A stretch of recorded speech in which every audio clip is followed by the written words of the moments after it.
ده شغلك. انما انت تروح تلم لي شويه لعيبه من بعربيه نقل وتجيبهم، لا. ودايما انت يا كابتن وليد، اتكلمنا امبارح وقلت لك ان في لعيب بطولات وفي لعيب انت ممكن يكون ده ضمن السكواد.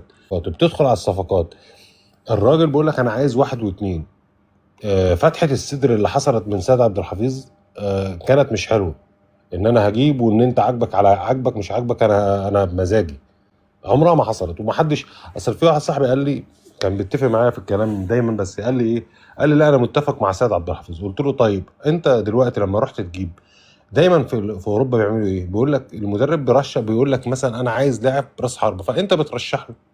انا واحد ده بيلعب، بيطلع بره الصندوق 5 ثواني مثلا 10 ثواني، وبيدخل جوه الصندوق 20 ثانيه، بيتحرك ويبتدي يفتح لعب لزمايله، بيبتدي ان هو يفرغ مساحات للطرف ان هو يدخل فيها. الكلام ده انت بتقوله للمدرب، المدرب بيحكم انا عايز ده ولا عايز لاعب طول الوقت واقف داخل الصندوق ان هو يخلص هجمات والكلام ده كله. ده شغلك. انما انت تروح تلم لي شويه لعيبه من بعربيه نقل وتجيبهم، لا. ودايما انت يا كابتن وليد، اتكلمنا امبارح وقلت لك ان في لعيب بطولات وفي لعيب انت ممكن يكون ده ضمن السكواد. يعني مثلا شديد قناوي لما كان في الاهلي، هل هو كان لاعب بطولات؟ لا، كان لاعب من ضمن الاسكواد ان هو يكمل الاسكواد بس ما يلعبش اساسي. يعني هتلاقي سيد معوض هو اللي كان موجود بس. يعني حتى معظم الوقت كان بيعتمد على مثلا شريف عبد الفضيل باك شمال، اي حد باك شمال. هي الفكره ان انت في لعيبه تكمل سكواد ولعيب لا. نفس الوضع في المراكز اللي انت ما ضمتهاش بقالك سنين. علي معلول قعدت سنين كتير عشان تضم مكانه، وكنت عارف ان علي معلول لوحده ما كانش في حد يجي. ما انت حتى ما رشحتش حد ان هو يجي. ما تقوليش ان هم جابوا ما حدش جه. ولما هو الراجل، لما انت رحت تجيب شكري، بص يا كابتن وليد، حته شكري حتى نفسها، محمد شكري ده لما اتعرض على كولر اتكلم قال لك ان في عنده مشاكل في الناحيه الدفاعيه. طيب انت لما احنا بنشوفه اصلا، عرفنا ان الراجل ده عنده مشاكل في الناحيه الدفاعيه، وعرفنا ان واحد زي حسين السيد مثلا اللي كان موجود في الاهلي بيلعب ماتش و10 لا. يعني ماتش حلو و10 لا.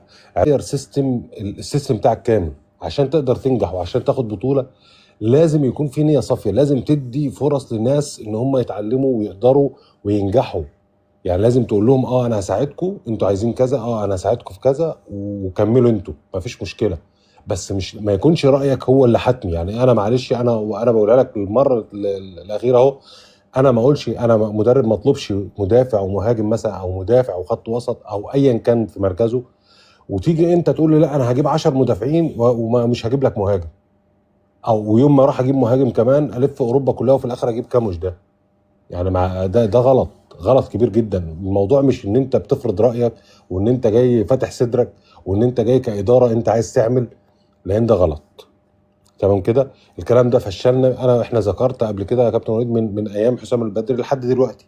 لو عديت على تاريخ المدربين، موسيماني طفشوه كده، كولر طفشوه كده، مع العلم ان المدربين دول كانوا في الاواخر خلاص بينتهوا، مفيش مشكله، بس في نفس الوقت انت ما بتساعدهمش، فانت بتدي نسبه فشل ليهم.